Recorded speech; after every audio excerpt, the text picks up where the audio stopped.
Hey everybody, I'm John Dudley from Knock on TV, and I want to give you some easy ways to really up your cocktail game.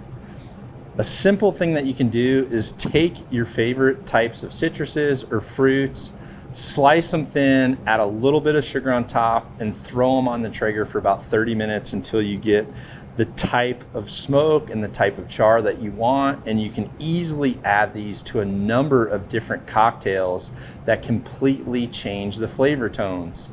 Another thing that you can do as well is don't be afraid to experiment with actually extracting the juices out of those things and smoke them in the same way that you would do smoked ice.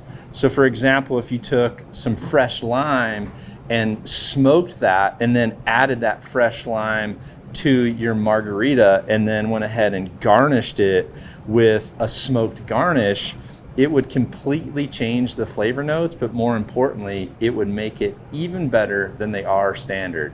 So really, the amount of things that you can do is endless when it comes to cocktails on your Traeger.